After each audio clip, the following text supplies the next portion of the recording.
Alors que les autres pays de l'Union européenne restreignent l'accès à l'asile, la demande afghane en France demeure soutenue, portée par des taux d'accord de l'OFPRA nettement plus élevés qu'ailleurs en Europe, à l'exception de l'Italie où, toutefois, les conditions d'accueil restent moins favorables que de l'autre côté des Alpes.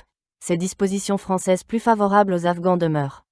En 2024, le taux moyen de protection des Afghans en Europe se situait à 63%, il demeurait très bas en Suède avec 40%, il est resté au-dessus de 70% en France. C'est du reste ce type d'écart qui avait déjà motivé des Afghans à quitter la Suède pour tenter leur chance en France comme pays de rebond, dans le cadre des mouvements secondaires déjà décrits. De 2018 à 2023, entre 41 et 55% des Afghans ayant déposé une première demande d'asile en France en avaient déjà déposé une ailleurs dans l'UE, principalement en Suède ou en Allemagne. Cette part est descendue à 24% en 2024. Des Afghans peu formés. En l'espace de 10 ans, un groupe afghan de plus de 100 000 personnes, inattendu par son ampleur, s'est constitué en France, dont les 3/4 sont arrivés après 2016. Le nombre des seuls adultes bénéficiant d'un titre de séjour en France est de 89 000 adultes en 2024. À titre de comparaison, en 2015 le total des protégés ne dépassait pas 4 500 personnes. En 2007, l'INSEE ne recensait que 1 600 Afghans sur le territoire. Aux bénéficiaires actuels d'un titre de séjour s'ajoutent les 10 376 personnes qui étaient en cours de procédure OFPRA en 2024 et qui, en fonction des délais d'instruction, se verront délivrer un titre de séjour dans le courant de 2025 ou en 2026. Reste qu'elles sont déjà présentes sur le territoire puisqu'en cours de procédure de demande d'asile en France. Au cours des 5 premiers mois de l'année 2025, plus de 3 000 adultes afghans se sont enregistrés comme demandeurs d'asile. L'ensemble de ces données confirme la constitution en quelques années sur notre territoire, d'un groupe dépassant largement les 100 000 personnes.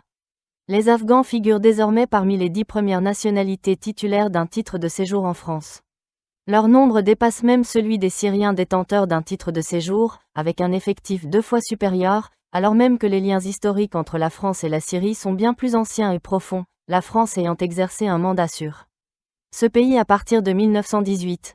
Le groupe des Afghans demeure dans une marginalité sociale, culturelle et cultuelle, tant les croyants trouvent peu de solidarité au sein d'un monde musulman dominé, en France, par les Maghrébins. Des villes, petites ou moyennes, aussi inattendues qu'Aurillac, Vannes ou encore Colmar connaissent une présence afghane. Ce qui atteste de l'efficacité des politiques de répartition des demandeurs d'asile effectuées par les pouvoirs publics à partir du dispositif national d'accueil géré par l'OFII. Après avoir obtenu leur protection, ces Afghans sont restés dans la ville ou le département où l'OFII les avait initialement orientés pour leur hébergement. Les personnes protégées par l'OFPRA reçoivent automatiquement un titre de séjour pluriannuel de 4 ans, pour les bénéficiaires de la protection subsidiaire, ou une carte de résident de 10 ans, pour les réfugiés.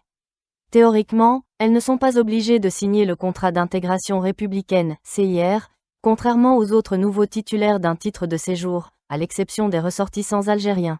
Toutefois, en pratique, l'OFII les oriente systématiquement vers la signature de ce contrat, qui leur donne accès à des cours de français gratuits et à un accompagnement vers l'emploi. C'est cette prise en charge qui a permis de dresser un profil social de ce groupe afghan, d'autant qu'un bilan de situation, appelé « bilan de fin de CIR », est réalisé 12 à 18 mois après le premier contact avec l'OFII pour la mise en œuvre de leur contrat d'intégration. Il en ressort comme caractéristique principale un faible niveau de scolarisation au sein du groupe afghan. Plus de 40% des personnes interrogées ont déclaré ne jamais avoir été scolarisées. 20 années de « République islamique » sous influence occidentale n'ont pas permis d'améliorer de façon significative la prise en charge scolaire des Afghans, qu'ils viennent des zones rurales ou urbaines. En 2021, avant la chute de Kaboul, seul un peu plus d'un quart de la population afghane vivait en zone urbaine. 30% des enfants âgés de 5 à 17 ans étaient recensés comme exerçant une activité contraire à toute scolarisation. La moyenne d'âge des primo-demandeurs d'asile afghans, majeurs, en France était de 27,4 ans en 2023-27. Cela veut dire que le moment éventuel de leur scolarisation se situait dans les 20 ans de la présence occidentale. On en mesure ainsi un des aspects de l'échec. Près de 19% des Afghans déclarent avoir un niveau scolaire ne dépassant pas celui de l'école primaire, et même un niveau inférieur à ce qu'était notre certificat d'études primaires, en raison de difficultés en lecture et en écriture. Et 10% ne savent ni lire ni écrire dans leur langue maternelle. Enfin, 17% déclarent un niveau d'études supérieur au baccalauréat. Cela a des incidences sur leur insertion sociale et leur accès à l'emploi. C'est ainsi que 18 mois après la signature du CIR et la fin des cours de français, 57% des signataires déclarent être sans emploi 28. Cela s'explique en grande partie par le fait que seul un peu plus de la moitié des apprenants en français langue étrangère atteignent le niveau A1, correspondant à un niveau de langue élémentaire du français. Ces données justifient les efforts faits en leur direction par l'administration. En 2024, 30% des bénéficiaires du programme Agir qui vise à accompagner les réfugiés afin qu'ils puissent accéder à une formation, à l'emploi et à un hébergement, étaient des Afghans. Faible niveau de formation et difficultés dans l'apprentissage de la langue conduisent à penser que si des données existaient, elles souligneraient probablement les fortes difficultés d'intégration. En 2021, avant la chute de Kaboul, seul un peu plus d'un quart de la population afghane vivait en zone urbaine. 30% des enfants âgés de 5 à 17 ans étaient recensés comme exerçant une activité contraire à toute scolarisation. La moyenne d'âge des primo-demandeurs d'asile afghans, majeurs, en France était de 27,4 ans en 2023-27. Cela veut dire que le moment éventuel de leur scolarisation se situait dans les 20 ans de la présence occidentale. On en mesure ainsi un des aspects de l'échec. Près de 19% des Afghans déclarent avoir un niveau scolaire ne dépassant pas celui de l'école primaire, et même un niveau inférieur à ce qu'était notre certificat d'études primaires, en raison de difficultés en lecture et en écriture. Et 10% ne savent ni lire ni écrire dans leur langue maternelle. Enfin, 17% déclarent un niveau d'études supérieur au baccalauréat. Cela a des incidences sur leur insertion sociale et leur accès à l'emploi.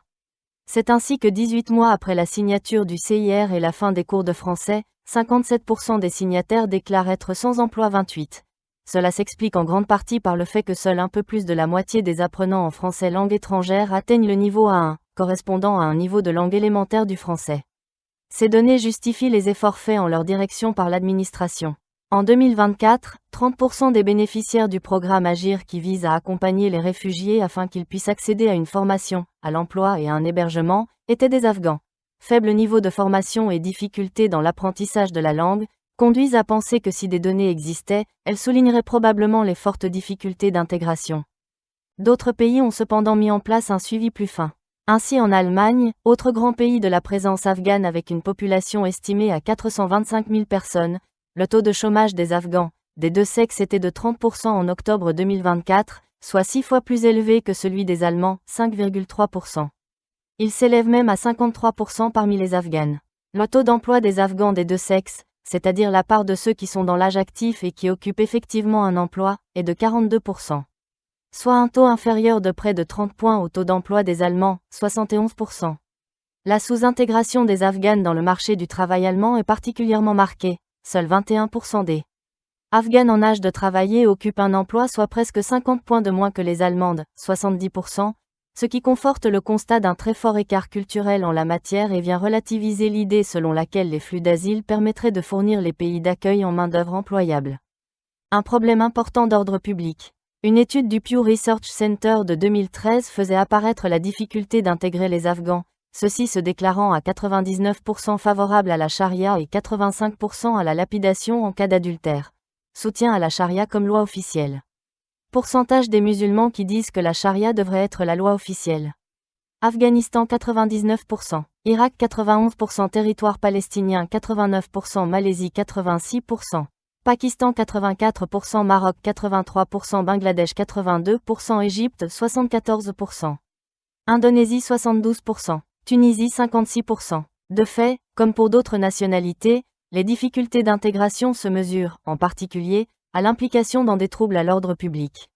La France n'a pas dans ce domaine de statistiques disponibles, si ce n'est que la part des étrangers parmi les condamnés détenus est de 25%, alors que la part des étrangers dans la population totale est de 8,2%.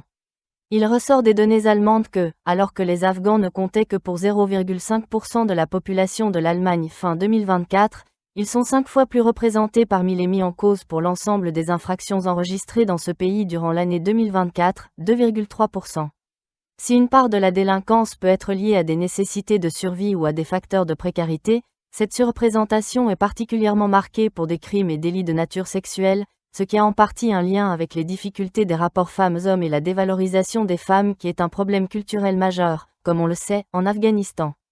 Conclusion. La migration afghane met en lumière les obstacles à l'intégration de communautés qui, en raison de leur développement rapide, n'ont pas eu le temps nécessaire pour s'approprier en profondeur les valeurs de la culture républicaine. Cette difficulté est d'autant plus marquée que ces vagues migratoires se produisent dans un contexte où nos structures d'intégration sont affaiblies. Il en résulte que, plus encore que pour les anciennes immigrations, les structures communautaires, pour ne pas dire d'enfermement ou d'anomie, se sont substituées aux partis, aux syndicats, au sein des lieux de travail, et même à l'école.